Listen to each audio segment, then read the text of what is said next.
বৈশাখী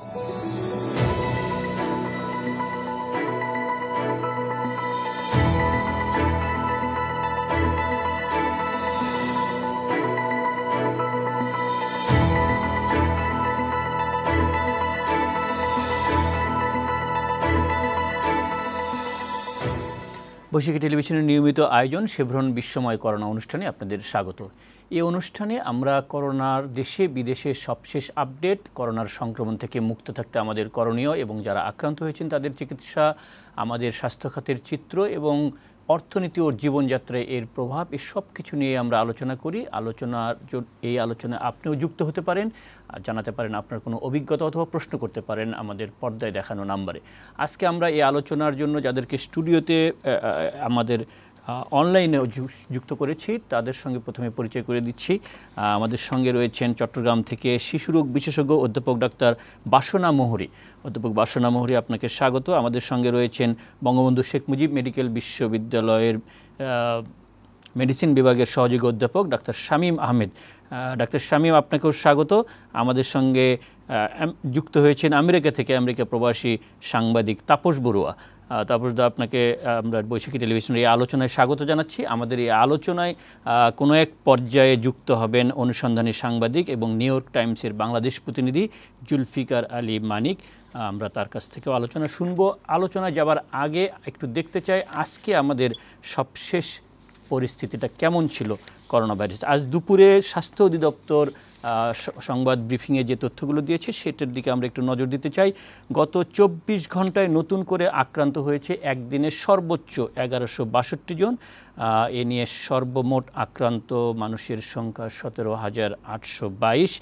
গত 24 ঘন্টায় সর্বোচ্চ সংখ্যক মৃত্যু ঘটেছে 19 জনের এবং এখন পর্যন্ত বাংলাদেশে করোনা ভাইরাসে মৃত্যুর সংখ্যা 269। এই সময়ে সুস্থ হয়ে ফিরেছেন আরও 214 জন এবং সুস্থ হওয়া সর্বমোট মানুষের সংখ্যা 3,361 জন। গত 24 ঘন্টায় নমুনা পরীক্ষা করা হয়েছিল 7,900 এবং সর্বমোট এ পর্যন্ত নমুনা পরীক্ষা করা হয়েছে 1,44,538 জনের। এই ছিল আমাদের দেশে করোনা ভাইরাসের সবশেষ আপডেট। সারা বিশ্বের দিকে যদি তাকাই, আজ পর্যন্ত সারা বিশ্বে মোট মৃত্যুর সংখ্যা 2,94,325, 3 লাখ ছুঁই। মোট আক্রান্ত মানুষের সংখ্যা 43,73,773 জন।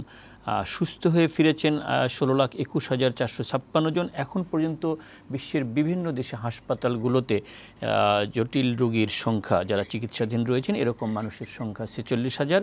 সুস্থ হওয়ার হার বেড়েছে শতকরা 85% এবং মৃত্যুর হার 15%। এই ছিল করোনা ভাইরাসের আমাদের দেশে এবং সারা বিশ্বের সবশেষ আপডেট। গতকাল আমরা এই অনুষ্ঠান শুরু করেছিলাম একটি ভালো খবর দিয়ে, সেটি হলো বাংলাদেশে করোনা ভাইরাসের জীবন রহস্য উন্মোচন করেছিল আমাদের কিছু গবেষক। আজকে এরকম আরেকটি খবর এসেছে, সেটি হলো ঢাকা বিশ্ববিদ্যালয়ের একদল গবেষক, তারাও জীবন রহস্য উন্মোচন করেছেন। আমরা এখনও বিস্তারিত জানি না, আগামীকালকে তারা এই বিষয়টি আনুষ্ঠানিকভাবে জাতিকে অবহিত করবেন। আমরা একটি ভালো খবরের অপেক্ষায় আছি, তবে এখন পর্যন্ত কোনো ভালো খবর আমাদের কাছে নেই। আজকে একদিনের সর্বোচ্চ আক্রান্ত এবং সর্বোচ্চ মৃত্যুর খবরও আছে। এই অবস্থায় আমরা করোনা ভাইরাসের কোন দিকে যাচ্ছে পরিস্থিতি আমাদের দেশে, ডক্টর শামীম, আপনার কাছ থেকে আলোচনাটা শুরু করতে চাই। আপনি শুনেছেন যে এখন যে পরিস্থিতি, যে আক্রান্ত প্রতিদিনই বাড়ছে এবং আজকের রেকর্ড আগামীকাল আবার ভেঙে যাচ্ছে, আসলে কোন দিকে যাচ্ছে পরিস্থিতি? ধন্যবাদ আপনাকে। আসলে যেটা হচ্ছে যে এই পর্যায়ে কিন্তু ছিল যে এখন আমাদের করোনা রোগীর সংখ্যা বাড়বে এবং মৃত্যুর হারও বাড়বে। এটা কিন্তু অপ্রত্যাশিত কিছু না। আমাদেরকে চিন্তা করতে হবে, কোন রোগী শনাক্ত হয়েছিল 67তম দিন এবং এখন যে পর্যায়ে যাচ্ছে, ধীরে ধীরে আমরা চূড়া বা পিকের দিকে যাচ্ছি। এখন পর্যন্ত আমরা পিকে পৌঁছাতে পারিনি, কিন্তু যত দিন যাবে আমাদের এই পিকে পৌঁছতে সময় নেবে। কারণ হচ্ছে যে যত দ্রুত পৌঁছানোর কথা ছিল, আমরা আসলে সত্যিকার অর্থে যে ক্লাসিক্যাল ল যেটা শামীম, আপনার সংযোগটি দুর্বল হয়ে যাওয়ার কারণে খুব স্পষ্ট শুনতে পাচ্ছি না আমরা আপনাকে। ডক্টর শামীমের কথা কি আমরা শুনতে পাচ্ছি স্পষ্ট? এখন শোনা যাচ্ছে? শুনতে পাচ্ছেন আমাকে? জি জি, বলুন। তো আমাদের এখন যেটা হবে, যত দিন যাবে আস্তে আস্তে কিন্তু এই সংখ্যাটা, কিন্তু যেটা হওয়া উচিত ছিল যে আমাদের পিকে পৌঁছানো, সেটা কিন্তু বিভিন্ন আমাদের যে কার্যকলাপ সেটার জন্য কিন্তু একটু বিলম্বিত হবে। কারণ হচ্ছে যে আমাদের এখানে এতে করে মানুষের যে চলাচল হচ্ছে এবং বিভিন্ন মানুষের সাথে বিভিন্ন মানুষের যে ইন্টারাকশন হচ্ছে এবং সামাজিক ডক্টর শামীম, আপনার পরিষ্কার আমরা বুঝতে পাচ্ছি না, আপনার সংযুক্তি দুর্বল কারণে। আমি আবারও আপনার কাছে আসছি একটু পরে। আমরা একটু ডক্টর বাসনা মুহুরী আপনার কাছে আসতে চাই। আজকে যারা মারা গিয়েছেন 19 জন আপনি জানেন, এবং এর মধ্যে একটা শিশু রয়েছে। বলা হচ্ছিল যে এই করোনা ভাইরাসটি বেশি আগ্রাসী হয় একটু বয়স্ক মানুষের জন্য এবং যাদের অন্যান্য শারীরিক জটিলতা রয়েছে। কিন্তু আমাদের দেশে যে বয়সীরা আক্রান্ত হচ্ছে, মৃত্যুবরণ করছে, এটা কিন্তু একটু মিডল এজড গ্রুপ, এবং এর মধ্যে শিশু আছে। আপনি শিশু রোগ বিশেষজ্ঞ, শিশুদের কিভাবে এটি আক্রমণ করছে, ক্ষতিগ্রস্ত করছে? আপনি ঠিকই বলেছেন। আমাদের আসলে শিশুদের আক্রান্ত হওয়ার হার কিন্তু সারা বিশ্বেই খুবই কম। তারপরও আজকে আমাদের যারা মৃত্যুবরণ করেছে তার সাথে আমাদের একজন শিশুও মৃত্যুবরণ করেছে। তাদের আত্মার শান্তি কামনা করে আমি আলোচনা শুরু করতে চাই। বিশ্বব্যাপী যে এফেক্ট করছে আমাদের, আমরা জানি যে বয়স্কদের একটু বেশি করে। এই পর্যন্ত আমাদের বাংলাদেশে যে শিশু আক্রান্ত হয়েছে তাদের মধ্যে সংখ্যায় খুবই কম, এবং ওরা বিশ্বব্যাপী হচ্ছে 1.7% যারা এফেক্ট হয়েছে তাদের মধ্যে। কিন্তু তারপরও শিশুরা কিন্তু অনেক ঝুঁকির মধ্যে থাকে। বিশেষ করে আমাদের শিশুরা যখন আমাদের এই বয়স্ক আক্রান্তদের সংস্পর্শে আসে, সেটা পরিবারের হোক বা সেটা কমিউনিটির হোক, বিশেষ করে আপনি দেখতে পাচ্ছেন গত কয়েকদিন ধরে আমাদের কিছু কিছু জায়গা যেখানে অবাধ যোগাযোগ হচ্ছে, যাতায়াত হচ্ছে, কারখানা খুলে দিয়েছে, বিভিন্ন গার্মেন্টস খুলে দিয়েছে, ওখানে এই যে অ্যাডাল্টরা, আমরা জানি যে অ্যাসিমটোমেটিক অ্যাডাল্ট কিন্তু অনেক বেশি। হ্যাঁ, 20% মতো সিমটোমেটিক হয়, 80% কিন্তু অ্যাসিমটোমেটিক। এই অ্যাসিমটোমেটিক অ্যাডাল্টের সংস্পর্শে আসলে কিন্তু আমাদের শিশুরাও আক্রান্ত হতে পারে। আর বিশেষ করে যাদের ইমিউন কম্প্রোমাইজড, যাদের জন্মগত লাংসের ত্রুটি থাকে, হার্টের ত্রুটি থাকে, বা যেমন নেফ্রোটিক সিনড্রোমের বাচ্চা, তারপর হচ্ছে লিউকেমিয়ার বাচ্চা, এরা কিন্তু অনেক ঝুঁকিতে থাকে। তাছাড়া আমাদের দেশের কিন্তু আরেকটা ফ্যাক্টর হচ্ছে অপুষ্টি। তারপরও এটা আসার যে আমাদের শিশুরাদের এফেক্ট হওয়ার সম্ভাবনা যেহেতু সারা বিশ্বব্যাপীও কম, এবং আমাদের দেশের যে চরিত্র দেখছি সেখানেও কিন্তু কম। আমার জানা মতে এ পর্যন্ত বোধহয় 3 জন শিশু মারা গেছে, একজন চট্টগ্রামের জেনারেল হসপিটালে, আর আজকে আরেকজন অন্য জায়গায় ছিল। 3 জন শিশু মারা গেছে। তো এইটাই হলো সমস্যা। তো করোনার জন্য এফেক্ট হওয়ার চেয়েও, মৃত্যুর ঝুঁকির চেয়েও শিশুদের ঝুঁকি কিন্তু ঘরে বন্দির ঝুঁকিটা। ওদের যে স্কুল বন্ধ, ওদের বাইরে যাওয়া বন্ধ, হ্যাঁ, এই জিনিসটা কিন্তু ওদেরকে বেশি এফেক্ট করছে।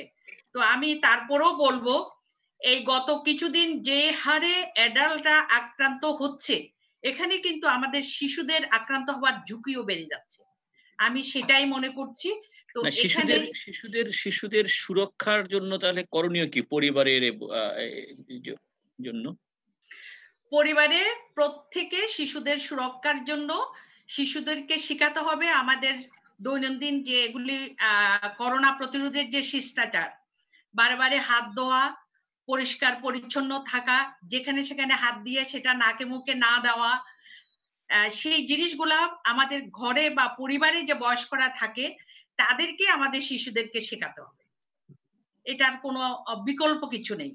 আমরা যদি এই শিষ্টাচার না মানি, আমরা সবাই জানি, আপনিও জানেন, সবাই জানে আজ পর্যন্ত অ্যাকচুয়ালি কিন্তু করোনা রোগের স্পেসিফিক কোনো চিকিৎসা নেই। চিকিৎসা হলো প্রতিরোধ করা। তো শিশুদেরকে এই করোনা আক্রমণের হাত থেকে দূরে রাখতে গেলে পরিবারের সবাই তাকে এই নিয়মগুলা মেনে চলার জন্য বাচ্চাদেরকে শেখাতে হবে। যে আমরা 3 ফুট দূরত্ব মেনটেন করা, হাত পরিষ্কার করা, দৈনন্দিন পরিষ্কার পরিচ্ছন্ন থাকা, ঘরের পরিবেশকে সুন্দর রাখা এবং ঘর পরিষ্কার পরিচ্ছন্ন থাকা। এবং বাচ্চাদের ডক্টর শামীম, আপনি আমাদের আলোচনা নিশ্চয়ই শুনতে পেরেছেন। আপনার প্রথম দিকের কথা আমরা স্পষ্ট বুঝতে পারিনি। আমরা আজকে যে রেকর্ড সংখ্যক মানুষের আক্রান্ত হওয়া, মৃত্যুবরণ করা, আসলে কোন দিকে যাচ্ছে পরিস্থিতি আমাদের দেশে? আসলে আমি যেটা বলতে চাচ্ছিলাম সেটা আমরা চূড়ার দিকে যাতে অনেক পথ পাড়ি দিতে হবে। কারণ হচ্ছে আমাদের যে অবস্থা ছিল হয়তো 1-2 সপ্তাহের মধ্যে আমরা এই পর্যায়ে পৌঁছে যেতে পারতাম চূড়া, কিন্তু বিভিন্ন ধরনের কার্যকলাপ বিশেষ করে এতে করে মানুষের যে মিশ্রণ হবে, মেলামেশা হবে, এতে করে আমাদের এটা আরো প্রভাবিত হবে। আপনাকে আবার নতুন করে সংযুক্ত করলে আমরা বুঝতে পারবো। এই সময়টাতে আমি একটু যুক্তরাষ্ট্রের দিকে নজর দিতে চাই। তাপস বড়ুয়া আমাদের সঙ্গে যুক্ত আছেন আমেরিকার বোস্টন থেকে। তিনি সাংবাদিক এবং তার বেশি আগ্রহ হলো চিত্র সাংবাদিকতার দিকে। তিনি এখন দীর্ঘদিন থেকে সেখানে প্রবাসী। তাপস বড়ুয়া, যুক্তরাষ্ট্র হলো করোনা ভাইরাসের সবচেয়ে বিপর্যস্ত দেশ। সেখানে 33 মানুষের আক্রান্ত এবং মৃত্যুর সংখ্যা অনেক বেশি। আমাদের কমিউনিটি মানে বাঙালি অনেকেই মারা গিয়েছেন, বিশেষ করে নিউ ইয়র্কে, অন্যান্য স্টেটেও হয়তো মারা গিয়েছেন। আমি একটু আপনার কাছ থেকে যুক্তরাষ্ট্রের পরিস্থিতি এবং সেখানে আমাদের কমিউনিটির লোকজনের অবস্থা জানতে চাই। ধন্যবাদ সাইফুল ভাই এবং ধন্যবাদ বৈশাখী টিভিকে আমাকে সংযুক্ত করার জন্য। তো আমি আসলে বস্টনে থাকি।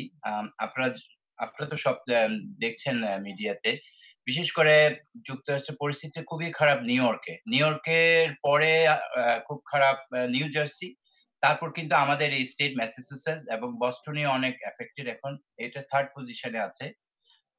তো আমি এখানকার চিত্রটা বলতে চাই। এখানে এখনো প্রতিদিন প্রায় অ্যারাউন্ড 1000 এফেক্টেড হচ্ছে শুধু এই স্টেটে। এবং আপনারা সারা আমেরিকার চিত্র আসলে আপনারাই ভালো জানবেন, যেহেতু আপনারা অনেক বেশি নিউজের সাথে টাচে আছেন। আর আমি বলবো এখন তো এই বস্টনে কিন্তু এফেক্ট এখনো কমছে না। তো এইজন্য রিসেন্টলি কিন্তু আমাদের গভর্নর এটা একটা ম্যান্ডেটরি করে দিয়েছে যে সবাইকে মাস্ক পরতে হবে। ইভেন যদি আপনারা ঘর থেকে বের হন, আপনার মাস্ক এর বের হতে পারবেন। মাস্ক অবশ্যই পরতে হবে। এবং যদি আপনারা মাস্ক না পরেন, যদি পুলিশ এটা নোটিস করে, তাহলে আপনাকে $300 ফাইন করবে। যেহেতু এটা কোনোভাবে কন্ট্রোল করা যাচ্ছে না এখানে। এবং আমরা দেখছি এখানে লকডাউন আছে, সবকিছু আছে, কিন্তু আমরা যদি বাইরে যাই, রাস্তায় রীতিমতো ট্রাফিক, সবাই গাড়িতে চলছে, কিন্তু প্রচুর মানুষ বাইরে, প্রচুর মানুষ কাজ করছে এবং এখানে এখনো মনে হচ্ছে না কেয়ার করছে, মানে খুব একটা কেয়ার করছে না। আর এখানে একটা জিনিস আমরা দেখছি, এখানে এফেক্টেডটা বেশি হচ্ছে ব্ল্যাক আমেরিকানদের এবং স্প্যানিশদের, কারণ ওরা বেশি কেয়ারলেস আমি মনে করি, এবং ওরা স্বাস্থ্যগত দিক থেকেও কিছুটা উইক, এবং ওরা প্রচুর জাঙ্ক ফুড খায়, এবং ওরা যেমন হোয়াইটরা অনেক সচেতন আমি মনে করি, এই জন্য ওদের ইয়েটা খুব বেশি। এবং ব্ল্যাক আমেরিকান এবং স্প্যানিশদের, যেমন এখানে একটা সিটি আছে নাম সেলসি, ওখানে 90% স্প্যানিশ থাকে। সারা আমেরিকাতে ওরা বলছে সবচেয়ে বেশি এফেক্টেড ওই সিটিটা। তো এখন আর নিউ ইয়র্কের কথা তো আপনারা জানেন, নিউ ইয়র্কে প্রচুর বাঙালি মারা গেছে, প্রায় অ্যারাউন্ড 250 সামথিং। তো নিউ ইয়র্কের আমি যেটা মনে করি, নিউ ইয়র্কের এত বাঙালি মৃত্যুর কারণটা হচ্ছে আসলে যেমন অন্যান্য স্টেটে এখানে যেমন বস্টনে অ্যাপার্টমেন্ট গুলো কম, মানে একটা বিল্ডিং এ 15, 20, 30টা যে বাসা থাকে কন্ডো এরকম কম, সব ইন্ডিভিজুয়ালি বাসায় থাকে এক একটা। তো আমার মনে হয় ওখানে অ্যাপার্টমেন্ট বেশি হওয়াতে একই সিঁড়ি, একই এলিভেটর ইউজ করছে এবং একটা হলওয়ে ইউজ করছে। ওই জন্য প্রথম দিকে এফেক্টেডটা খুব বেশি হয়ে গেছে ওইদিকে বাঙালিদের তাপস মাঝে। তাপস বড়ুয়া, একটা জিনিস একটু জানতে চাই, সেটা হলো যে যুক্তরাষ্ট্র, আমি বলছিলাম যে সবচেয়ে বিপর্যস্ত, সে 33,000 মানুষ মারা গেছে, আক্রান্ত অনেক বেশি, মানে তারপরেও সেখানে কোথাও কোথাও লকডাউনের বিরুদ্ধে বিক্ষোভ হয়েছে। আপনি বলছিলেন যে মাস্ক পরা রাইট, বাধ্যতামূলক হয়েছে, বাট প্রেসিডেন্ট ট্রাম্প মাস্ক পরবেন না বলে ঘোষণা রাইট। দিয়েছেন, তিনি বাইরে। মানুষ কেন লকডাউন মানতে চাচ্ছে না এবং বের হচ্ছে এত মৃত্যু দেখার পরও এত আসলে আক্রান্ত? এখানে কিছু, কিছু স্টেটে একদম অনেক কম এর আনুপাতিক হারে। তো কিন্তু এখানে যেমন এখানে অনেক বেশি। এখানেও আমি সেদিন দেখলাম স্টেট হাউসে কিছু মানুষ বিক্ষোভ করছে এসব দোকান-টোকান লকডাউন ওপেন করার জন্য। কিন্তু এখন ট্রাম্প চাচ্ছে এটা খুব দ্রুত লকডাউন ওপেন করার জন্য। কিন্তু যেখানে বেশি এফেক্টেড স্টেট গুলো ওরা তো সবাই গভর্নর এবং যারা প্রশাসনে আছে ওরা চাচ্ছে কোনোভাবে এটা খুললে, যেমন আজকে একটু আগে আমি একটা নিউজ দেখলাম যে জার্মানিতে লকডাউন খোলার সাথে সাথে ৩ গুণ বেড়ে গেছে। এখানে মনে হয় আবার ওরা লকডাউন হয়ে গেছে। আমি একটা ছোট এখন ব্রেকিং নিউজ দেখলাম। তো এখানে তো আসলে ট্রাম্প চাচ্ছে অর্থনীতি ইকোনমিকে খুব মানে তাড়াহুড়ো করে একটু ভালো করে দেওয়ার জন্য। ওর ফোকাসটা ওদিকে আমার মনে হয়, যেটা গভর্নমেন্ট, যেটা এখানে অনেকে এটা পছন্দ করছে না। তো জি, কিছু, কিছু ধন্যবাদ। মানে এটা খুব, হ্যাঁ, খুব কম ধন্যবাদ সংখ্যক আসলে মানুষে বিক্ষোভ করছে এটা লকডাউন খুলে দেওয়ার জন্য। এটা খুব একটা বেশি পরিমাণ না। ডক্টর শামীম, আপনি আমাদের কথা স্পষ্ট করে শুনতে পাচ্ছেন কিনা? আপনাকে তো শুনতে জি পাচ্ছিলাম না বারবার। এই একটি হলো যুক্তরাষ্ট্রের সঙ্গে যদি আমরা একটু মিলিয়ে বা জি জি বলতে চাই যে সেখানে অর্থনীতির উপর বেশি জোর দেওয়া হচ্ছে। আ প্রেসিডেন্ট ট্রাম্প সেটিই করছেন এবং যার ফলে সবকিছু খুলে দিচ্ছেন। আমাদের এখানে যে সময়টা আ বেশি আক্রান্ত হচ্ছে, আপনার চিকিৎসকরা বলছেন এটাকে পিক করছে। সেই সময় আমাদের অনেক কিছুই খুলে দেওয়া হচ্ছে। এটি কি আপনার চিকিৎসা বিজ্ঞানের দৃষ্টি থেকে ঠিক হয়েছে এটা? আমাদের টেকনিক্যাল কমিটি আছে, সরকারকে পরামর্শ দেয় যে কোথায় কোন পর্যায়ে থেকে আমাদের লকডাউন বা প্রত্যাহার করা হবে, খুলে দেওয়া হবে।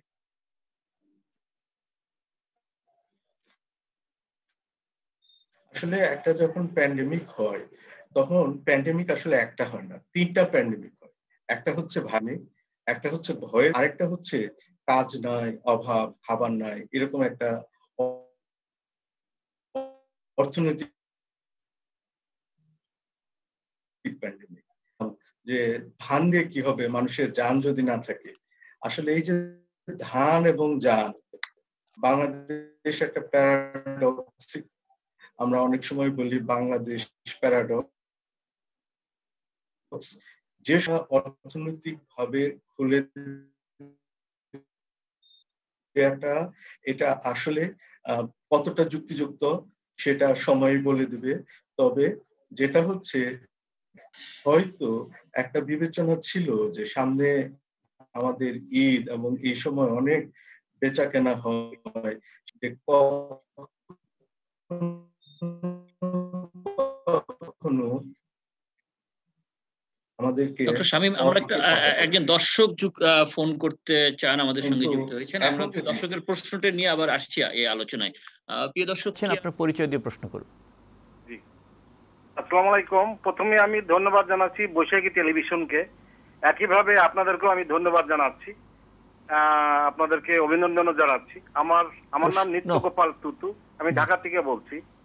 আমার প্রশ্নটা হয়েছে নিত্যগোপাল তুতু, দেশে প্রথম এসকেএফ যে মেডিসিনটা বের হলো করোনার, তো এটা অনুমোদনের জন্য স্বাস্থ্য অধিদপ্তরে সাবমিটও করেছে, বলছে সাবমিট করছে বলে আমরা জানি। সেক্ষেত্রে এইটার কতটা অগ্রগতি, এইটার সম্পর্কে আপনাদের মাধ্যমে একটু জানতে চাচ্ছি। জি ধন্যবাদ নিত্যগোপাল তুতু। এসকেএফ যেটি তৈরি করেছে রেমডেসিভির ওষুধ। ডক্টর শামীম, আপনি কি শুনতে পেরেছেন প্রশ্নটি? আচ্ছা, আমি একটু ডক্টর বাসুনা মুহুরী আপনার কাছে আসতে চাই। এই যে এই চিকিৎসা আমি শুরুতেই বলছিলাম যে যারা আক্রান্ত হচ্ছে তাদের চিকিৎসা কি? আপনি বলেছেন যে এখন পর্যন্ত ওষুধ নাই, শুধুমাত্র সচেতনতা। কিন্তু যারা হাসপাতালে যাচ্ছে তাদেরকে তো সারিয়ে তোলার জন্য আপনারা চেষ্টা করছেন। কি ধরনের ওষুধ? আর দর্শক যেটি জানতে চেয়েছেন যে রেমডেসিভির নামের যে ওষুধটি, সেই ওষুধ নিয়ে নানান ধরনের কথা আছে, বিতর্ক আছে। কি দর্শক জানতে চেয়েছেন সেটার কার্যকারিতা কি? হ্যাঁ, আমরা আসলে হাসপাতালে যাদেরকে ভর্তি করা হয় তাদের একটা হলো আইসোলেশনে থাকে, আরেকটা হলো যারা খুব বেশি সিম্পটমেটিক হয়, সিভিয়ার হয়, তাদেরকে আমরা সাপোর্ট দিয়ে এবং প্রয়োজনে আমরা আইসিইউতে রাখছি। তো এখানে মেইন হলো সাপোর্টিভ ম্যানেজমেন্ট। সাপোর্টিভ ম্যানেজমেন্ট তাদেরকে অক্সিজেন থেরাপি দেওয়া, তাদের নিউট্রিশন মেনটেন করা, টেম্পারেচার থাকলে সেটা মেনটেন করা। কিন্তু যদি খুব সিভিয়ার হয়, এদের সেকেন্ডারি ইনফেকশন থাকতে পারে, তার জন্য আমরা অ্যান্টিবায়োটিক দিচ্ছি। কিন্তু এই পর্যন্ত যত ওষুধের কথা বলা হচ্ছে কোনোটাই কিন্তু একদম ডেফিনিটিভ না। যেমন আমরা হাইড্রোক্সিক্লোরোকুইন, এজিথ্রোমাইসিন, কিন্তু এই দুটো একসাথে দিলে অনেকের আবার হার্টের প্রবলেম হতে পারে, আর আমরা বাচ্চাদের ক্ষেত্রে তো না দিতেই বলি। এটা ঠিক একইভাবে যে অ্যান্টিভাইরাল ড্রাগ এবং লেটেস্ট যেটা আসলো সেটাও কিন্তু বলেছে যে স্পেসিফিক ক্ষেত্রে, যেখানে এফডিও বলেছে, ট্রাম্প প্রশাসন বলেছে সেখানে যে কোনো যেটা খুবই প্রয়োজনীয় ক্ষেত্রে আইসিইউতে এটা ইউজ করা যেতে পারে, কিন্তু এটা এমন না যে আমরা র্যান্ডমলি ইউজ করতে পারবো, সেটা স্পেসিফিক ক্ষেত্রে দেওয়া যেতে পারে, কিন্তু এটা এখনো পর্যন্ত স্পেসিফিক র্যান্ডমলি ইউজ ড্রাগ না। সেজন্য আমাদেরকে ইন্ডিভিজুয়ালাইজ করে যেগুলা, যে সব করোনা পেশেন্ট একদম খুবই সিভিয়ার, যাদের আইসিইউর সাপোর্ট লাগছে বা এসডিওর সাপোর্ট লাগছে, সেখানে আমরা এই সব ওষুধগুলা, এজিথ্রোমাইসিন বা হাইড্রোক্সিক্লোরোকুইন বা অ্যান্টিভাইরাল ড্রাগ এবং লেটেস্ট যে রেমডেসিভির যেটা বেরিয়েছে, সেটা ডাক্তাররাই, ক্লিনিশিয়ানেই ডিসাইড করবে কাকে আমরা দিব, কাকে আমরা দিব না। কিন্তু এটা না যে এটা দিলেই ভালো হয়ে যাবে। তো ইউএসএ তে যে স্টাডিটা হয়েছে এবং ইউকে তো দেখা গেছে যে হসপিটাল অ্যাডমিশন যাদের দেয় নাই, যারা আইসিইউতে ছিল তাদের 15 দিন লেগেছে, এবং যাদেরকে ড্রাগ ইউজ করা হয়েছে তাদের ক্ষেত্রে 11-12 দিন লেগেছে। এটাই হচ্ছে ডিফারেন্স এখন পর্যন্ত। এখন পর্যন্ত যেটি বলছিলেন যে এই যে আইসিইউ সাপোর্ট, আমাদের দেশে আইসিইউ সাপোর্ট নিয়ে অনেক ডক্টর শামীম কিছু বলতে চাচ্ছেন? ডক্টর শামীম,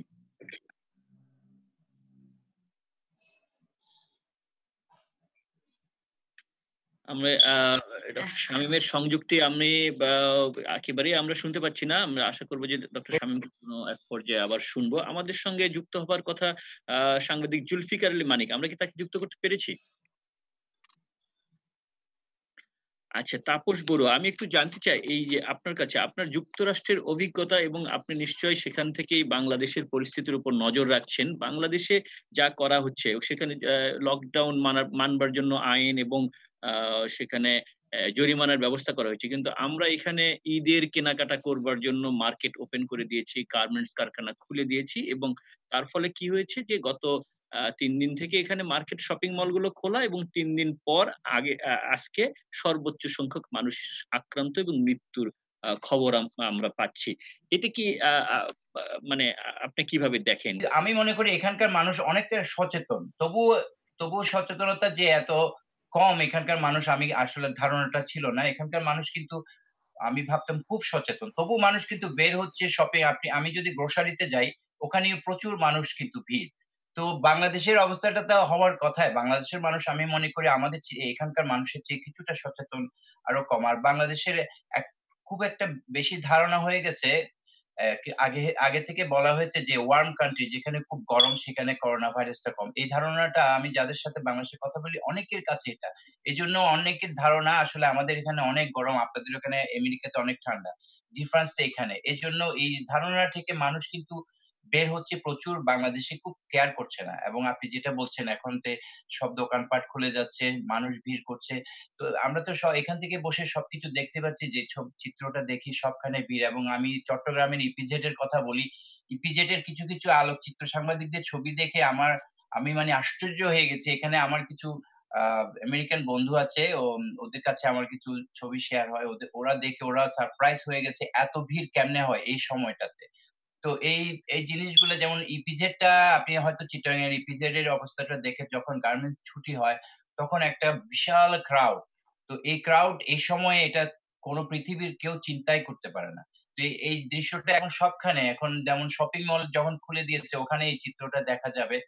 তো এটা এই যে আজকে বললেন, আজকে তো বাংলাদেশের অনেক এফেক্টেড রেটটা অনেক হাই হয়ে গেছে। তো এটা যদি এভাবে চলতে থাকে আমার মনে হয় অনেক বাড়বে। তো মানুষের সচেতনতাটা ওখানে খুবই দরকার। সচেতন না হলে নিজে সচেতন হবে। আপনি গভর্নমেন্টে যদি, আমি মনে করি, প্রচুর প্রেশারাইজ করে, প্রচুর সতর্কতা দেয়, এত কিছু দেওয়ার পরও যদি নিজের সচেতনতাটা যদি কাজ না করে, তাহলে তো এটা কন্ট্রোল করা যাবে না। তো নিজের সেফটি আগে, নিজেকে সেভ করতে হবে এবং এইসব ক্রাউডে না গিয়ে।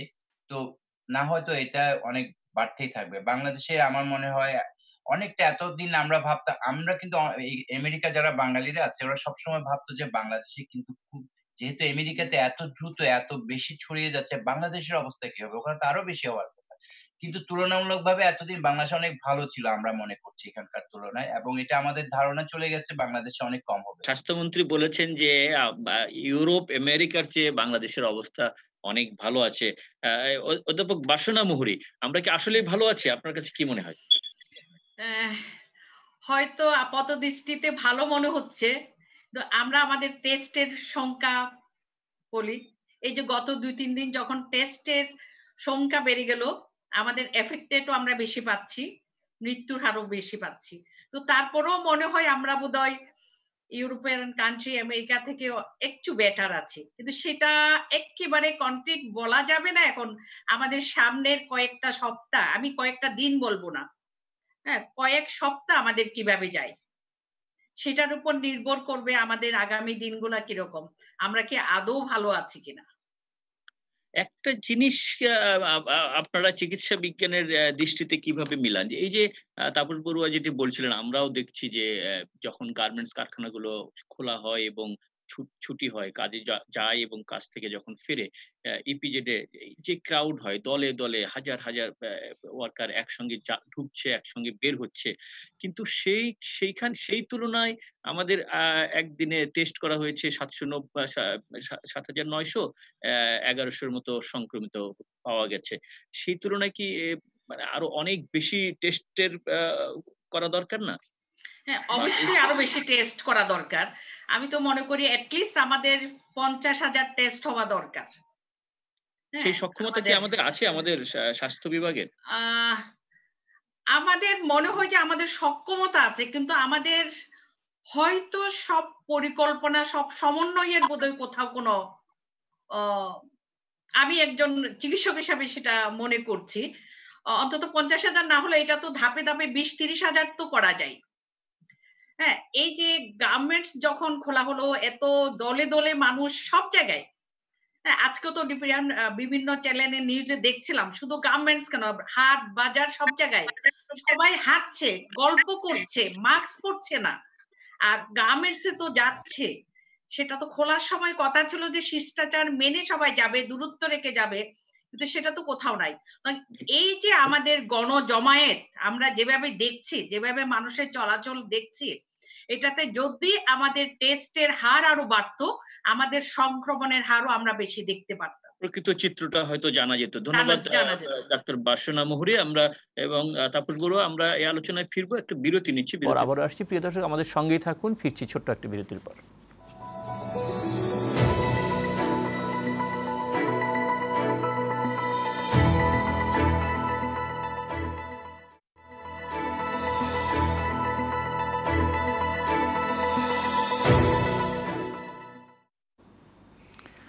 বিরতির পর আরও একবার স্বাগত শেভরন বিশ্বময় করোনা অনুষ্ঠানে। এই আলোচনায় আমাদের সঙ্গে আছেন বঙ্গবন্ধু শেখ মুজিব মেডিকেল বিশ্ববিদ্যালয়ের মেডিসিন বিভাগের সহযোগী অধ্যাপক ডাক্তার শামীম আহমেদ, আছেন চট্টগ্রাম থেকে শিশুরোগ বিশেষজ্ঞ অধ্যাপক ডাক্তার বাসনা মোহরি, আমাদের সঙ্গে যুক্ত আছেন আমেরিকা থেকে প্রবাসী সাংবাদিক তাপস বড়ুয়া, এবং এখন যুক্ত হয়েছেন ঢাকা থেকে অনুসন্ধানী সাংবাদিক নিউ ইয়র্ক টাইমসের বাংলাদেশ প্রতিনিধি জুলফিকার আলী মানিক। আপনাদের সবাইকে আবারও এই আলোচনায় স্বাগত জানাচ্ছি। আমরা বিরতির আগে ডক্টর শামীম, আমরা যেসব আলোচনা করছিলাম আপনি বারবার বোঝার চেষ্টা করছিলাম আপনার বক্তব্য, কিন্তু আমরা মিস করেছি আপনাকে, আপনার বক্তব্য স্পষ্ট হয়নি প্রযুক্তিগত নানা ত্রুটি বিচ্যুতির কারণে। আশা করি এখন শুনতে পারবেন। আমরা যে জায়গায় আলোচনাটি ছিল যে এই যে বাংলাদেশে এখন আজকে একদিনে সর্বোচ্চ সংখ্যক মানুষের মৃত্যু এবং সংক্রমণের খবর আমরা জেনেছি স্বাস্থ্য অধিদপ্তরের ব্রিফিং থেকে, কিন্তু একই সময়ে সব কিছু জীবনযাত্রা স্বাভাবিক হয়ে গেছে। শপিং মল খুলে দেওয়া হয়েছে, কারখানা খুলে দেওয়া হয়েছে, অফিস খুলে দেওয়া হয়েছে, সব স্বাভাবিক হচ্ছে। এই অবস্থায় আমরা ঝুঁকি আরো বাড়াচ্ছি কিনা? হ্যাঁ, এটা আমি আসলে বলতে চেয়েছিলাম, সেটা হচ্ছে যে এখন আমরা উপরের দিকে উঠছি, আমরা অ্যাপেক্সে যাব এবং একটা প্ল্যাটিউতে যাব এবং এরপরে কমে যাবে। কিন্তু যখন আমরা উপরের দিকে উঠছি তখন যদি আমাদের এই অর্থনৈতিক কর্মকাণ্ড সব সচল হয়, এই মলগুলি বা বিভিন্ন মার্কেট খুলে যায়, দোকানপাট খুলে যায়, মানুষের চলাচল বেড়ে যায়, তাহলে যেটা হবে সোশ্যাল ডিস্টেন্সিং হবে না এবং একটা সময় দেখা যাবে যে আবার নতুন করে আক্রান্তের হার বেড়ে যাবে এবং তাতে করে যেটা হবে এই পিকে যেতে আমাদের সময় বেশি লাগবে এবং আমরা যেটা আশা করেছিলাম যে হয়তো 1-2 সপ্তাহের মধ্যে আমরা পিকে পৌঁছে যাব, সেটা নাও হতে পারে এবং সেটা বিলম্বিত হবে এবং দেখা যাবে যে পুরো মে মাস জুড়ে আমরা পিকে চলে যাচ্ছি। এখানে আরেকটা জিনিস হচ্ছে, সামনে আমাদের ঈদ আছে। এটা আমাদের বাংলাদেশের বৈশিষ্ট্য যে আমরা পুরো ঢাকা শহর থেকে সারা দেশে এবং বড় বড় শহর থেকেও সারা দেশে ছড়িয়ে যায়, গ্রামে চলে যায়। তখন আবার মানুষের একটা চলাচল হবে, ও সময়ে মানুষের সাথে মানুষের একটা মেলামেশা হবে এবং ঈদের পরে দেখা যাবে আবার সবাই কর্মস্থলে চলে আসবে। ফলে হচ্ছে কি, শহর এবং গ্রাম এরকম একটা মিক্স আপ হবে। এই জন্য দেখা যাবে যে আমাদের যেটা পিকে যে প্ল্যাটিউ হয়ে আবার নেমে যাওয়া, সেটা আরো বিলম্বিত হবে এবং একটা সময় আমরা মনে হবে যে আমরা ঠিক কোথায় আছি আমরা নিজেরাই বুঝতে পারছি না। আরেকটা জিনিস হচ্ছে, আজকে যে মেলামেশাটা হয় মানুষে মানুষে, সেটার যে রেজাল্ট সেটা কিন্তু কালকে আমরা পাবো না, সেটা কমপক্ষে 1 সপ্তাহ, দেখা যাবে যে 2 সপ্তাহের মধ্যে আমরা একটা রেজাল্ট পাবো। সুতরাং আজকে ভালো করলেও আমার রেজাল্ট পাবো 2 সপ্তাহ পর এবং আজকে খারাপ করলেও আমরা পাবো হচ্ছে একটু সময় লাগবে। সুতরাং এখন আমরা সবকিছু খুলে দিয়ে যদি আত্মতুষ্টিতে ভুগি যে হয়তো আমাদের কর্মকাণ্ড, অর্থনৈতিক কর্মকাণ্ড শুরু হয়ে গেল, আমরা মনে হয় স্বাভাবিক জীবনে চলে গেলাম, সেটা কিন্তু হবে না। আমাদেরকে চোখ কান খোলা রাখতে হবে। সারা বিশ্ব যেভাবে যাচ্ছে, অনেক দেশ যেমন সিঙ্গাপুর একবার খুলে দিয়ে আবার তারা বন্ধ করে ফেলছে। অনেক দেশ দেখা যাচ্ছে আর্লি চাচ্ছে, বিশেষ করে আমেরিকা। তারা চাচ্ছে বিকজ তারা এমন একটা বৈশ্বিক পরিস্থিতিতে আছে যে তাদের অনেক বেশি শত্রু আছে, অর্থনৈতিক ভাবে তারা পিছিয়ে পড়বে। ঘাড়ের উপর চীন নিঃশ্বাস ফেলছে আমেরিকাকে টপকে যাওয়ার জন্য। সুতরাং আমেরিকা এটা খুলতেই পারে, কিন্তু আমাদেরকে আমাদের এখানকার মানুষের মন মেজাজ মর্জি সবকিছু মাথায় রেখে বিবেচনা করে, এটাও সত্যি যে আমরা চীনের মতো, উহানের মতো লকডাউন করে চিরদিন বসে থাকতে পারবো না। কিন্তু আমাদের যেটাই করতে হবে সেটা হচ্ছে আমাদের যে টেকনিক্যাল কমিটি আছে বা সায়েন্টিফিক যারা এটা নিয়ে কাজ করছেন, এপিডেমিওলজিস্ট বা বিশেষজ্ঞ যারা, তাদের পরামর্শ নিয়ে এবং সুচিন্তিত ভাবে এবং একটা রোড ম্যাপ করে কিভাবে আমরা নরমাল কাজের মধ্যে ফিরে যাব সেটাকে এনশিওর করতে হবে। আমরা চাই দেশের ভালো হোক, কাজ হোক, কিন্তু বাস্তবতা যদি না থাকে তাহলে আমাদেরকে একটু স্যাক্রিফাইস করতে হবে। জি, ধন্যবাদ। একজন দর্শক আছেন ডক্টর শামীম, আবার আসবো আপনার কাছে। একজন দর্শকের প্রশ্নটি নিয়ে তারপরে আবার এই আলোচনা ফিরছি। প্রিয় দর্শক, আপনার পরিচয় দিয়ে প্রশ্ন করুন। সকলকে শুভেচ্ছা। তপন মিত্র, যশোর থেকে বলছি। আজকের পত্রিকায় দেখলাম আগামী বাজেটে স্বাস্থ্য ও খাদ্য নিরাপত্তা খাতে সর্বাধিক গুরুত্ব আরোপ করা হয়েছে, কিন্তু পরিবেশ সংরক্ষণের উপর সর্বাধিক গুরুত্ব নয় কেন? যেখানে সকল পরিবেশবিদগণ বলছে করোনা ভাইরাস পরিবেশ বিপর্যয়ের ফল, অন্যথায় ভবিষ্যতে আরো ভাইরাস আগমনের পথ সুগম হবে নয় কি? পরিবেশ সুস্থ থাকলে মানুষ সুস্থ থাকবে। ধন্যবাদ।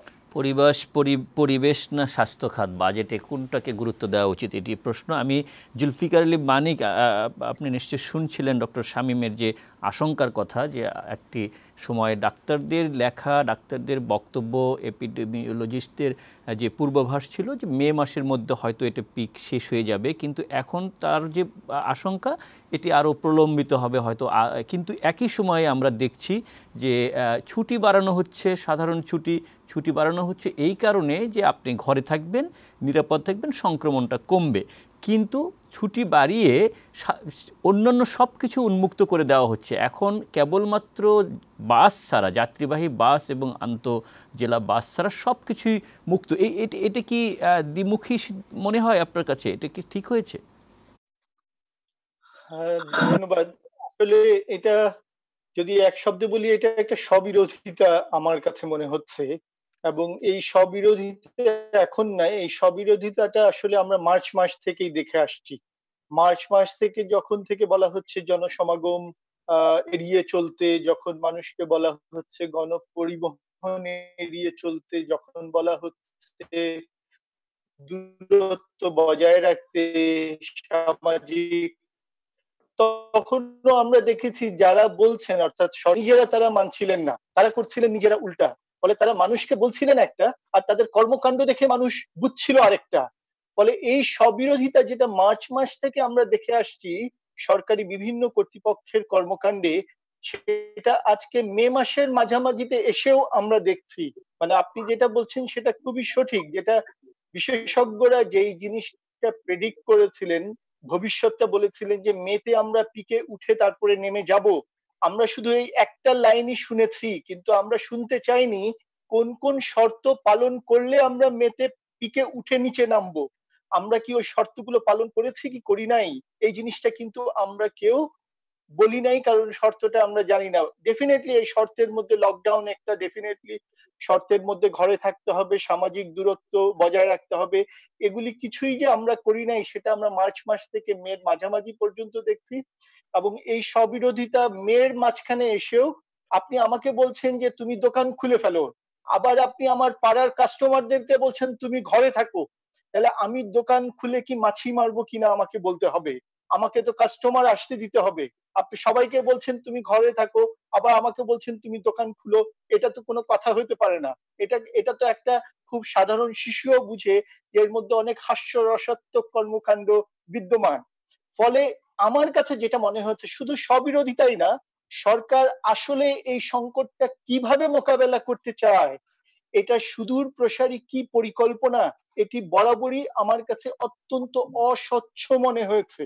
আমার কাছে মনে হয়েছে যেভাবে আমাদের দেশ সে সমস্ত কিছু পরিচালনা করা হয় অ্যাডহক ভিত্তিতে, অর্থাৎ আজকে এই মোড়ে জাম লেগেছে, আচ্ছা আজকে এই মোড়ে কয়েকটা প্লাস্টিকের পিলার দিয়ে দাও, গাড়ি এদিক দিয়ে যাবে, জাম কমে যাবে।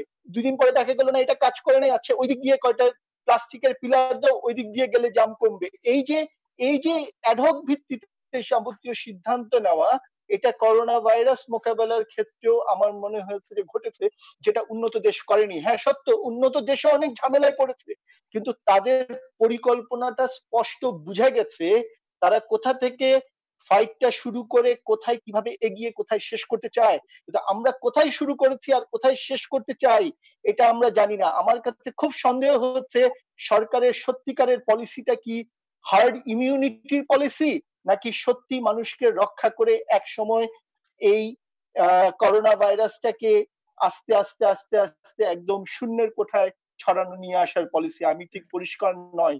ডক্টর শামীম যেটি বলেছিলেন যে একটি টেকনিক্যাল কমিটি বিশেষজ্ঞদের নিয়ে, সেটি চিকিৎসক, সেটি মহামারী বিশেষজ্ঞ, জনস্বাস্থ্য বিশেষজ্ঞ, তাদের নিয়ে একটি টেকনিক্যাল কমিটি আছে এবং তাদের পরামর্শে কখন কোন পদক্ষেপ নিতে হবে সেটি হওয়া উচিত ছিল। এই যে আপনি বললেন স্ববিরোধী, অস্বচ্ছতা, আপনার কি মনে হয় সেই টেকনিক্যাল কমিটির আসলে কোনো পরামর্শ বা কার্যকর হচ্ছে বা মানা হচ্ছে? আমি তো ছাপ দেখছি না, কারণ আমি বললাম যে মার্চ মাস থেকে সরকার সবকিছু যেভাবে বলে আসছিল, করে আসছিল, এখনো একই পদ্ধতিতেই করছে। তো এখানে টেকনিক্যাল কমিটির কোনো ছাপ আসলে আমি কোনো কর্মকাণ্ডে আমি ব্যক্তিগতভাবে দেখছি না, নাগরিক হিসেবেও না, সাংবাদিক হিসেবেও না। ফলে এটা যারা টেকনিক্যাল কমিটিতে আছে উনারা বলতে পারবেন যে আসলে উনারা এখানে সত্যিকার অর্থে কোনো ভূমিকা রাখছেন কিনা। কিন্তু আমার কাছে যেটা মনে হচ্ছে, আমি একাই সব পারি আর কাউকে কোথাও লাগবে না, এইরকম একটি নীতি নিয়ে সমস্ত কিছু করার চেষ্টা করা হচ্ছে, যেটা অত্যন্ত ভুল। কারণ এই ভাইরাসটি এমন নয় যে কাল সকালে ঘুম থেকে উঠে আমরা দেখবো যে এটি হাওয়ায় মিলিয়ে গেছে আর কোথাও নাই। একটি চলমান সমস্যা। নিউজিল্যান্ডে আপনারা জানেন যে সব শেষ হয়ে গিয়েছিল, আবার হঠাৎ করে পাওয়া গেছে 3টা, রাইট? তারা একেবারে উৎসবের মতো বলেছিল যে নো ভাইরাস। আপনি জানেন যে সাউথ কোরিয়া, দক্ষিণ কোরিয়া, আমি দেখলাম একজন বলেছে বাংলাদেশ থেকে একজন গিয়েছে, তার পজিটিভ পাওয়া গেছে। দক্ষিণ কোরিয়া বলেছিল তার অনেকদিন ধরে এটা ভাইরাস নাই। অর্থাৎ এই সংক্রমণ কিন্তু যে কোনো সময় যে কোনো ভাবে হওয়ার সম্ভাবনা রয়েছে। তো সেইটাকে মাথায় রেখেই পরিকল্পনা কিন্তু করার দরকার ছিল। ফলে আমার কাছে আসলে মনে হচ্ছে না সত্যি যে টেকনিক্যাল কমিটি বলেন আর যাই বলেন, কে কেন কিভাবে সিদ্ধান্ত নিচ্ছে, এটা আমার কাছে সত্যি সত্যি একটি বিশাল প্রশ্ন। ডক্টর শামীম, আপনার কাছে কি মনে হয়? আপনি তো বলছিলেন যে এই বিশেষজ্ঞ কমিটির পরামর্শ অনুযায়ী এখন পর্যন্ত যা যা হচ্ছে, যেদিকে যাচ্ছে, সেটি কি এই কমিটির পরামর্শ ছাপ আছে? যেটি জুলফিকার আলী মানিক বলছিলেন তিনি সাংবাদিক হিসেবে দেখেন না সেই ছাপ, নাগরিক হিসেবেও দেখেন না। আচ্ছা, চার্লস রোজেনবার্গ নামে এক ভদ্রলোক, তো উনি এপিডেমিওলজি এসব নিয়ে কাজ করতেন, অনেক মশহুর অথর। তো উনার একটা বই, what is epidemiology and pandemic, ওখানে উনি বলছেন যে পৃথিবীর যতগুলি প্যান্ডেমিক ছিল, প্যান্ডেমিক তো এই প্রথম না, আগে অনেকবার এসেছে। তো উনি বলেছেন যে পৃথিবীর কোথাও কোনো দেশ, কোনো জাতি, কোনো গোষ্ঠী কখনো প্যান্ডেমিককে সঠিক সিদ্ধান্ত নিতে পারে না। সবাই ভুল করে এবং ট্রায়াল অ্যান্ড এররের মধ্যে দিয়ে যায়। আর আমাদের দেশে জাতিগতভাবে তো আমাদের এটা একটা বৈশিষ্ট্য যে আমরা বিভিন্ন ধরনের কাজ করি, কিন্তু এই কাজগুলি যথাযথ সমন্বয় এবং একটা ভিশন রেখে করা, সেটা হয় না। আপনি দেখবেন যে অনেক দাম দিয়ে আমরা একটা ওভারব্রিজ করি, কিন্তু লোকজন ওভারব্রিজের নিচ দিয়ে হাঁটে, রাস্তার মাঝখান দিয়ে হাঁটে। এটা এই ধরনের বৈশিষ্ট্য কিন্তু আছে। এবং আমাদের যে বিভিন্ন ধরনের নীতি তৈরি হয়, পরে দেখা যায় যে সেগুলি কিন্তু আবার রিভাইজ করতে হয়। তার মানে হচ্ছে একটা সুস্থির প্ল্যান এখানে কিন্তু আমরা সবসময় থাকতে পারি না নর্মাল সময়। আর এটা তো আসলে একটা প্যান্ডেমিক। আমি বলেছিলাম যে একটা প্যান্ডেমিক মানে একটা প্যান্ডেমিক না, এখানে 3টা প্যান্ডেমিক। একটা ভাইরাসের প্যান্ডেমিক, একটা হচ্ছে ভয়ের প্যান্ডেমিক, এবং একটা হচ্ছে এই যে অর্থনৈতিক কর্মকাণ্ড, চাকরি নাই, কাজ নাই, অভাব, এর প্যান্ডেমিক। তাহলে 3টা প্যান্ডেমিককে একসাথে যখন কোন দেশ বা জাতি বা গোষ্ঠী মোকাবেলা করতে চায়, তখন কিন্তু সঠিক সিদ্ধান্ত সবসময় নেওয়া হয় না। হ্যাঁ, আমি স্বীকার করি যে আমাদের এখানে যে অনেকগুলি সিদ্ধান্ত নেওয়া হয়, সেটা যদি একক ক্ষমতা কাঠামো বা একক একটা কমান্ড বা এক জায়গা থেকে আসতো, তাহলে কিন্তু এটা আরো অনেক বেশি সুন্দর, সুষ্ঠু এবং ভিজিবল হতো। কিন্তু দেখা যাচ্ছে যে স্বাস্থ্যমন্ত্রী যেভাবে ডিসিশন নেন, উনি আজকেও বলেছেন যে এই দোকান খোলাটা ঠিক হয়নি। আবার দেখা যায় যে অন্য বাণিজ্য যে মন্ত্রী, ওনার যে কর্মকাণ্ড, তার সাথে স্বাস্থ্যমন্ত্রীর কর্মকাণ্ডের সাথে আহ কৃষিমন্ত্রী, দেখা যায় যে কোথাও একেবারে সুস্থিরভাবে পিন পয়েন্টে যে সমন্বয়, সেটা হয় না। আমরা আশা করব যে এখন থেকে প্রতিটা ডিসিশন এটা খুবই সুন্দরভাবে সমন্বিতভাবে নিয়ে নিতে হবে, এবং যাতে করে মানুষের জীবন জীবিকা বাঁচে, অর্থনৈতিক কর্মকাণ্ডের একটা শুরু হয়, আবার একই সাথে আমরা যেন এই প্যান্ডেমিক থেকে যার যার জানকে আমরা বাঁচাতে পারি। আমাদের জীবদ্দশায় এরকম কেউ এরকম সমস্যা, এরকম ভয়াবহ সমস্যা আমরা করি নাই। এটা অভূতপূর্ব। সুতরাং এখানে আমাদের ভুল হতেই পারে, কিন্তু সেই ভুলটা স্বীকার করে এবং সবার কাছে একদম সুস্পষ্ট একটা দিক নির্দেশনা দিয়ে আমাদের কি করতে হবে, কতদিনে, কিভাবে, কোন দিকে যাব, সেটা যখন ক্লিয়ার করা হবে, তাহলেই কিন্তু জনগণ একটা ডিরেকশনে যাবে। আমি একবার দেখা গেল যে এক ডিসিশন নিলাম, কিন্তু পরে যদি আবার অন্য ডিসিশন আসে, তাহলে কি হবে? আমাদের মধ্যে এক ধরনের হতাশা তৈরি হবে এবং আমরা দিক বিদিক চলে যাব। সুতরাং এখন থেকে আমি এখনো বলি যে এখনো সবকিছু শেষ হয় নাই, আমাদেরকে শেষ পর্যন্ত আশা রাখতে হবে যে এখন থেকে বেস্ট যে পলিসি, যেটা করলে দেখা যায় এখন ক্ষয়ক্ষতি কম হয়, যেটা করলে দেখা যায় যে আমরা আরো বেশি ক্ষতির হাত থেকে দেশ ও জাতিকে বাঁচাতে পারবো। সবাইকে যার যার ইগো ভুলে একদম টপ থেকে একদম ডাউন পর্যন্ত প্রত্যেকটা নাগরিক, প্রত্যেকটা মানুষ, প্রত্যেকটা পেশাজীবী, প্রত্যেকটা বুদ্ধিজীবী, যারা কমিউনিটিকে লিড করতে পারে, যাদের কথা মানুষ শুনবে, প্রত্যেককে এখানে ভূমিকা রাখতে হবে। আমরা ক্রিকেট প্রাপকল জাতি। আপনি যদি আজকে তামিম বা সাকিব বলে যে 6 উইকেট পড়ে গেছে 36 রানে আমার 12 ওভারে, আমি কি এখন খেলবো কি খেলবো না? অবশ্যই আমি খেলবো। আমাকে শেষ বল পর্যন্ত খেলতে হবে। এইভাবে আমাদের প্রত্যেকটা মানুষকে বোঝাতে হবে যে আমরা এমন একটা পর্যায়ে আছি, এখানে কাউকে দোষ দিয়ে, কাউকে বড় করে, কাউকে ছোট করে আমরা এই সমস্যার সমাধান করতে পারবো না। এখন আমাদের এই সমস্যার সমাধান করতে হলে প্রতিটা মানুষকে, 16 কোটি 17 কোটি মানুষকে কিভাবে ঐক্যবদ্ধ করে এবং সবাই মিলে এই সমস্যা থেকে আমরা বাঁচতে পারি, এটা একটা বৈশ্বিক সমস্যা, এটার একটা দেশীয় সমাধান খুঁজতে হবে। জি, ধন্যবাদ ডক্টর শামীম। আবার আসছি আমার কাছে ডক্টর বাসুনা মুহুরী, আপনার কাছে একটা ভিন্ন প্রসঙ্গে একটু আসতে চাই। আমরা জানি যে চট্টগ্রামে আপনি অটিস্টিক শিশুদের স্কুল পরিচালনার সঙ্গে যুক্ত, এবং এই সময়টাতে সমস্ত শিক্ষা প্রতিষ্ঠান যেমন বন্ধ, আপনাদের এই সমস্ত স্কুলও বন্ধ, এবং তারা আপনাদের যে তাদের স্কুলে যেতে পারছে না, এবং পরিবারে তাদের প্রতি যে অ্যাটেনশনটা দেওয়ার কথা ছিল সেটি হয়তো যথাযথ, তাদের অবস্থাটা কি এখন? আপনাকে আমি এই মাঝখানে অসংখ্য ধন্যবাদ জানাচ্ছি। আমার একটা প্রাণের বিষয়, এবং এই বিষয়টাকে বৈশাখী টেলিভিশনের মাধ্যমে তুলে ধরার জন্য। সেই সরকার বন্ধ ঘোষণার পর থেকে, বা বস্তুত 14 তারিখের পর থেকে কিন্তু আমাদের এই প্রতিষ্ঠান বন্ধ। আমি নিষ্পাপ অটিজম ফাউন্ডেশনের এক্সিকিউটিভ প্রেসিডেন্ট। আমার এখানে 88 বাচ্চা রেগুলার ওদের স্পেশাল এডুকেশন, টিচিং, ট্রেনিং এগুলি নেই, এবং এইরকম চট্টগ্রাম শহরে প্রায় 14টা নিবন্ধিত স্কুল আছে। আর আপনি জানেন হয়তো আমাদের দেশে যে অটিজম নিবন্ধিত অটিজম আক্রান্ত শিশুরা প্রায় 50,000-এর মতো, তার 4 ভাগের 1 ভাগে কিন্তু শনাক্ত হয়েছে চট্টগ্রামে। আমাদের এই শিশুরা প্রথম থেকেই অনেক বেশি সমস্যার মধ্যে ছিল এবং এখনো আছে, কিন্তু আমরা চেষ্টা করছি তাদের সাথে সংযোগ রেখে, আমরা অনলাইনের মাধ্যমে পরিবারের সাথে সংযোগ করে কিভাবে তাদের পাশে একটু দাঁড়ানো যায়। তো তার চেয়েও বড় বিষয় এখন যেটা, মার্চ থেকে আমাদের স্কুল বন্ধ। আপনি হয়তো জানেন আমাদের এই প্রতিষ্ঠানগুলা কিন্তু আমরা অভিভাবকদের মাধ্যমে প্রতিষ্ঠা, অভিভাবকদের মাধ্যমে একটা সাংগঠনিক ওয়েতে আমরা এগুলি চালাই। এখানে যেহেতু এগুলি এমপিও ভুক্ত না, আমাদের যে স্পেশাল এডুকেটর আছে, থেরাপিস্ট আছে, অন্যান্য টিচার যারা আছে, তাদের বেতন বা সম্মানী যেটা অন্যান্য স্টাফদের, সেটা কিন্তু ছাত্র ছাত্রীদের সামান্য ফি এবং কিছু অনুদান ব্যক্তিগত পর্যায়ে সেভাবেই চালানো হয়। এই অটিজম শিশুরা যেমন একটা স্কুলের মধ্যে নিয়ম কানুনের মধ্যে ছিল, তাদের একটা নির্দিষ্ট শৃঙ্খলার মধ্যে ছিল, একটা আমরা বলি আইপির মাধ্যমে ছিল। এখন এই লকডাউনের পর থেকে পরিবারের মধ্যে তাদের এই রুটিনটার কিন্তু ভেঙে গেছে। এই রুটিন ভাঙার ফলে তাদের যে আচরণগত সমস্যা সেটা বেড়ে গেছে।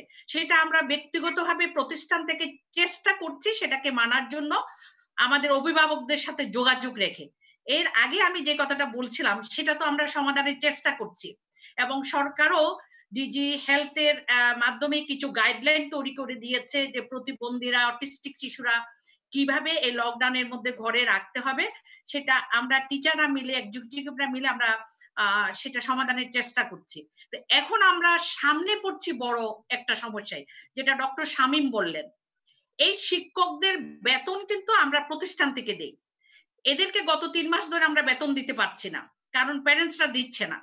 আমাদের সরকার থেকেও কোনো কিছুই পাই না আমরা। এদেরকে আমরা গত 10-15 বছর ধরে প্রশিক্ষণ দিয়ে আমাদের বাচ্চাদের প্রশিক্ষণের উপযুক্ত করেছি, এখন ওদেরকে যদি আমরা আর বেতন দিতে না পারি, ওরা হয়তো অন্য পেশায় চলে যাবে। এখন ভবিষ্যৎ যে কি হবে আমাদের এই প্রতিষ্ঠানের, আমাদের এই অটিজম আক্রান্ত ছেলে মেয়েদের, সেটা একবার ভেবে দেখতে পারেন।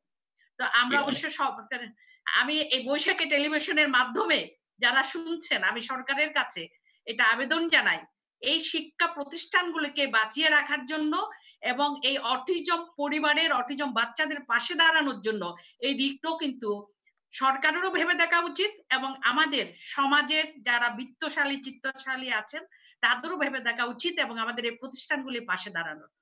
আমরা চেষ্টা করছি আমাদের এই বাচ্চাগুলোকে রাখার জন্য, ঠিক রাখার জন্য। ধন্যবাদ ডাক্তার বাসনা মুহুরী। এটি একটি জটিল পরিস্থিতির মধ্যে দিয়ে আমরা যাচ্ছি। বিভিন্ন সমাজের বিভিন্ন খাতের লোকজনই এখন খুবই রকম হুমকির মুখে। এটি অটিস্টিক শিশুরাও এক ধরনের হুমকির মধ্যেই পড়েছেন। আপনি যেটি বলেছেন, আমরা আশা করব যে এই সরকার তো প্রতিবন্ধিতা এবং এই শিশুদের প্রতি অনেক বেশি সংবেদনশীল। নিশ্চয়ই তারা কিছু করবেন। আমরা এই আলোচনায় ফিরবো, একটা বিরতির পর আবার আপনাদের সঙ্গে ফিরছি এবং সেই সময় আশা করি আমাদের সঙ্গে যে যুক্ত ছিলেন আমেরিকা থেকে তাপস বড়ুয়া, তাকেও পাবো, সে আলোচনা হবে। আমাদের সঙ্গে থাকুন প্রিয় দর্শক, আপনারাও থাকুন। আমরা ফিরছি ছোট্ট একটা বিরতির পর।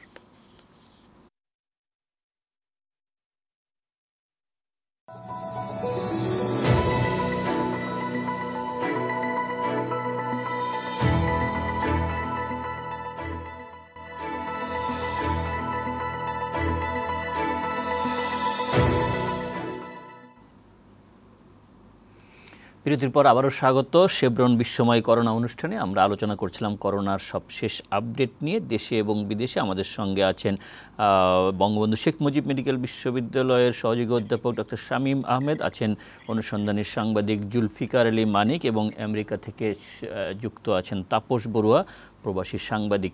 আমরা এই আলোচনায় ফিরছি, তবে শুরুতেই একজন দর্শক আমাদের সঙ্গে যুক্ত হয়েছেন, প্রশ্ন করতে চান। প্রিয় দর্শক, আপনার পরিচয় দিয়ে প্রশ্ন করুন। আমি মোহাম্মদ শহীদুল ইসলাম, ঢাকা থেকে বলছি। জি, প্রশ্ন শহীদুল ইসলাম।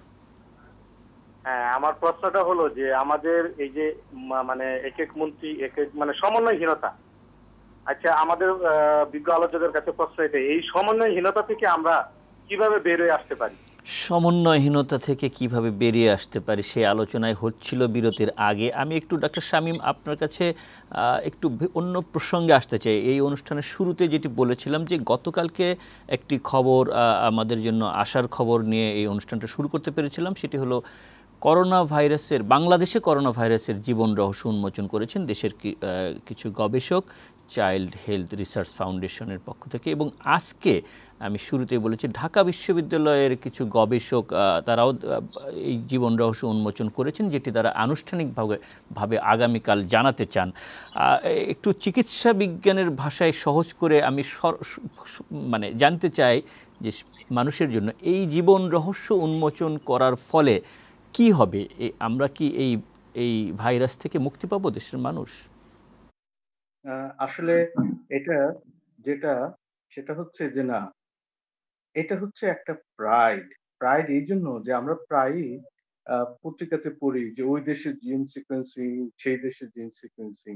সেখানে আমাদের দেশের একজন মানুষ যদি এই কাজটা করতে পারে, তাহলে কিন্তু এটা আমাদের জাতি হিসেবে আমাদেরকে এক ধরনের আত্মশ্লাঘা এনে দেয়। এবং আমরা যেটা ভাবি যে প্রত্যেকেই যদি বিজ্ঞানের যার সেক্টরে আমরা এইভাবে কাজ করি, তাহলে কিন্তু আমাদের অগ্রগতিটা আরো সারা পৃথিবীতে এই জিন সিকোয়েন্সিং প্রায় 14,000-এর উপরে হয়ে গেছে। সো বাংলাদেশেও এটা প্রথম। এখানেই হচ্ছে আমাদের মূল তৃপ্তি। আসলে জিন সিকোয়েন্সিংটা কি? একটা ভাইরাস আমাদেরকে আক্রমণ করছে, কিন্তু আমরা জানি না আসলে কি ধরনের কি জিনিস। অদৃশ্য একটা শত্রু। কিন্তু জিন সিকোয়েন্সিং হচ্ছে যে ভাইরাসটা কেমন, তার গঠনটা কেমন, কিভাবে তৈরি, এগুলি যখন চলে আসে আমাদের হাতের মুঠোয়, তাহলে আমরা কি শত্রুর যে দুর্বলতাগুলি, তার গঠন কিভাবে কাজ করে, সেটা কিন্তু আমরা জানতে পারি। এবং এই ভাইরাসগুলি কিন্তু অনেক সময় খুব দ্রুত চেঞ্জ হয়। যদিও এই SARS-CoV-2 রিলেটিভলি স্টেবল, এটা প্রায় 85% একই রকম থাকে, অল্প পরিমাণে ওনারা দেখেন বলেছেন যে বাংলাদেশে এটা 9 বা একটু চেঞ্জ করেছে। তার মানে হচ্ছে টুকটাক চেঞ্জ হয়, কিন্তু অধিকাংশ ক্ষেত্রে এর গঠন একই রকম থাকে। এখন যদি এই গঠনটা জানা যায়, তাহলে যেটা হবে, বিশেষ করে ভবিষ্যতে ভ্যাকসিন তৈরিতে এটা একটা কাজ করবে। এবং বিজ্ঞান আসলে কোনো একটা দেশের সম্পদ না, এটা সমস্ত পৃথিবীর মানব সভ্যতার সম্পদ। তাহলে সারা পৃথিবীর সবাই যদি এই কাজগুলি করেন, সিকোয়েন্সিং করেন, তাহলে কোথাও না কোথাও এটার একটা ভ্যাকসিন তৈরি হবে। এবং এটা কিভাবে কাজ করে সেটা আমাদের জানা সহজ হবে। এবং মানে শুধু এটা এই শত্রুটি আর অদৃশ্য থাকছে না আমাদের কাছে, অদৃশ্য থাকবে না সম্পর্কে এবং আমরা জানতে পারছি। জানবো। এবং এখানে আরেকটা জিনিস যে উহানের যে স্ট্রেনটা ছিল, সেটা আমরা পরে দেখেছি যে বিভিন্নভাবে চেঞ্জ হয়ে উহানের যে ভাইরাস, যেটা ইতালি থেকে আমাদের দেশে আসলো, সেই ভাইরাস হুবহু একই রকম না, একটু চেঞ্জ আছে। এবং এরকম যে চেঞ্জ গুলি হয়, এটা কিন্তু জানতে হয়। এবং বিশেষ করে ভাইরাসের ক্ষেত্রে যে জন্য জানতে হয়, যে অনেক সময় দেখা যায় একটা ভ্যাকসিনও কাজ করে না। আমরা সবাই চাচ্ছি যে ভ্যাকসিন, কিন্তু আমি যদি তার বৈশিষ্ট্য না জানি, একটা ভ্যাকসিন তৈরি হলো, এই ভ্যাকসিনের এগেনস্টে ভাইরাসটা আবার একটু চেঞ্জ হয়ে যাবে, মিউটেশন হবে। তখন আবার আমাকে নতুন করে প্রতি বছর ভ্যাকসিন তৈরি করতে হবে, যেটা ইনফ্লুয়েঞ্জার ক্ষেত্রে হয়। সুতরাং এটা হচ্ছে আমাদের দেশের একটা সক্ষমতা, যে এর জিন সিকোয়েন্সিং। এবং আমরা দেখেছি যে আগে আমাদের বিজ্ঞানী পাটের জিন সিকোয়েন্সিং করেছিলেন। এরকম যদি প্রত্যেকে যার যার ক্ষেত্রে অবদান রাখেন। এবং এখানে আপনাকে আরেকটা কথা বলি যে সবচেয়ে বেশি টেস্ট হয়েছিল সাউথ কোরিয়াতে। ওখানে যারা সায়েন্টিস্ট আছে, ওদের প্রত্যেকের বায়ো টেকনোলজির উপর নিজস্ব ফার্ম আছে। এবং তারা কি করে, বিভিন্ন ধরনের কিটস তৈরি করে ওরা অনেক টেস্ট করে এই ভাইরাসের বিরুদ্ধে সফল হয়েছিল। সুতরাং এটা হচ্ছে আমাদের জন্য আশার আলো, যে আমাদের এখানে যদি কিট তৈরি হয়, জিন সিকোয়েন্সিং তৈরি হয়, এবং যারা তরুণ তারা যদি এখানে আগ্রহী হয়, তাহলে একটু নীতি সহায়তা পেলে, মানুষের সমর্থন পেলে, আমাদের দেশেও এই বিজ্ঞান ভিত্তিক, জ্ঞান ভিত্তিক এই চর্চাগুলি আরো বেড়ে যাবে। এবং আমরা যে ধন্যবাদ ডক্টর শামীম, ধন্যবাদ। আমরা তো করোনা ভাইরাস এক ধরনের দুর্যোগের মধ্য দিয়ে চলছি, প্রাকৃতিক দুর্যোগ, এর সঙ্গে যুক্ত হচ্ছে অন্যান্য দুর্যোগ, অর্থনৈতিক দুর্যোগ। দুইয়ের সমন্বয় করতে গিয়ে এই যেটি বলছিলেন যে ট্রায়াল এন্ড এরর বেসিসে অগ্রসর হচ্ছে। এই যে লকডাউন দেশে দেশে, আমাদের দেশে নানান সংকট যেমন তৈরি করছে, আবার কিছু সম্ভাবনা তৈরি করছে। তাপস বড়ুয়া, আপনি যেটি বলছিলেন বিরতির সময়, যে এই লকডাউনের কারণে যুক্তরাষ্ট্রে বহু মানুষ যেমন কর্মহীন হচ্ছে, আবার কিছু পারিবারিক সমস্যা, আবার সুযোগও সৃষ্টি হচ্ছে। সেটি কি রকম? হ্যাঁ, যেটা পারিবারিক একটা জিনিস আমরা দেখলাম, যেটা কখনো ওটা কল্পনা করেনি মানুষ ৩ মাস আগে, যে হঠাৎ করে মানে আমেরিকায় যারা থাকে বিশেষ করে, এরা তো একদম ঘড়ির কাঁটায় চলে। মানে এত ব্যস্ততা থাকতে হয়, পরিবারকে সময় দেওয়া একটা টাইম মাফিক, একটা কয়েক ঘন্টা সময় দিতে পারবে। ইভেন সন্তানদেরকে হয়তো প্রত্যেক বাবা-মা সন্তানদেরকে দেখে কয়েক ঘন্টার জন্য। এটা এরকম পরিবার অনেকগুলো আছে। তো এটা হঠাৎ করে এমন একটা অপরচুনিটি চলে আসছে যে সন্তানদেরকে সময় দেওয়া, এবং এই যে ৩ মাস ধরে যে একত্রে থাকা, এটা আসলে আমেরিকা যারা থাকে, আমি মনে করি এদের জন্য একটা করোনা এটা অন্যরকম একটা সুযোগ সৃষ্টি করে দিয়েছে। এই সুযোগটা হয়তো জীবনে আর কখনো হবেও না। হবে কিনা এটা আমাদের জানা নেই। তবে এই জিনিসটা সবাই খুব ফিল করছে যে পরিবারকে সময় দিতে পারছে, সন্তানদেরকে সময় দিতে পারছে। অ্যা যেটা কখনো ভাবা যায় না এই দেশে। আরেকটা বিষয় আমি বলতে চাই সাইফুল ভাই, অ্যা যে লকডাউনের এই সময়ে এখন আস্তে, আস্তে কিন্তু মানুষের, আপনি যে বলছিলেন যে মানুষ বিদ্রোহ করছে আসলে। মানুষ বের হতে চাচ্ছে এখানকার মানুষ। এখানকার প্রতিটি স্টেটে মানুষ স্টেট হাউসে গিয়ে মানে স্লোগান দিচ্ছে, আমরা লকডাউন খুলে দেওয়ার জন্য। তো এই পরিস্থিতিতে দেখা যাচ্ছে, আমি সেদিন যাচ্ছিলাম আরেকটা সিটিতে ডচেস্টার। যাওয়ার সময় দেখছি একটা বিশাল লাইন, মানুষে খাবার নেওয়ার জন্য লাইন হয়ে আছে। ইভেন প্রায় ১০০ খানেক মানুষ। এখানে ১০০ খানেক মানুষের লাইন একটা বিশাল ব্যাপার। তো পরে আমি খবর নিয়ে দেখলাম একটা সোশ্যাল সংগঠন এদেরকে একটা বক্স করে খাবার দিচ্ছে।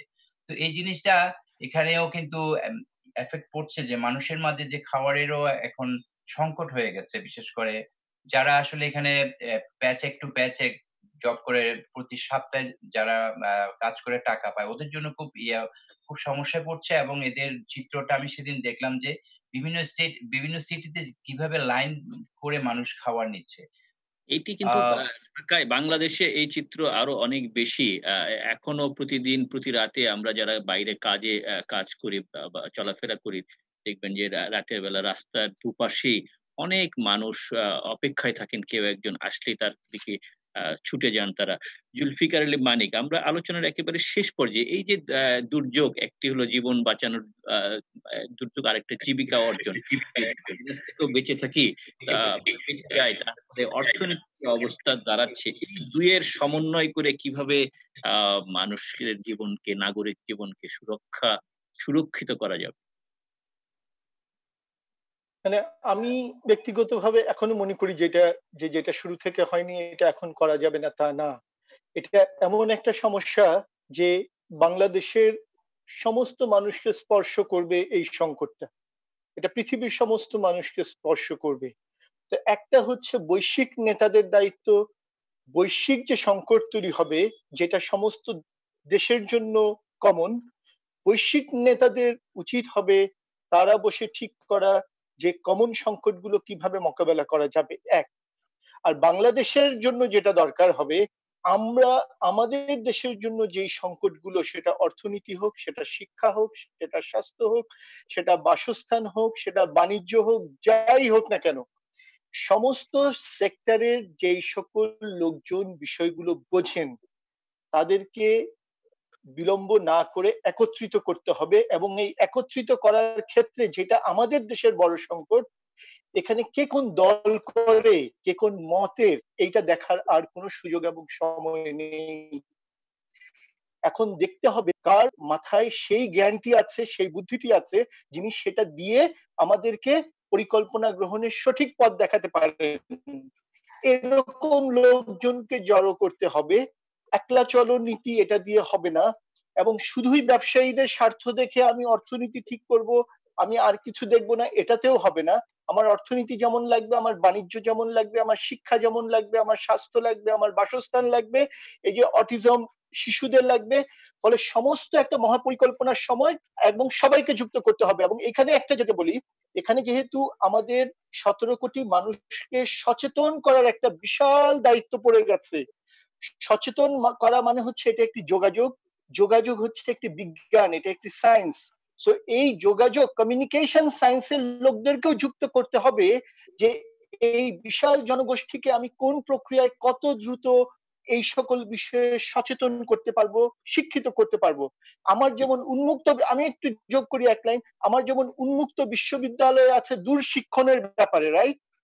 এখন আমার শিক্ষা প্রতিষ্ঠান খুলে দিয়ে ছোট ছোট ছেলে মেয়েদের কি এরকম ভাইরাসের অসচেতন অবস্থায় বিপদে ঠেলে দিব আমরা?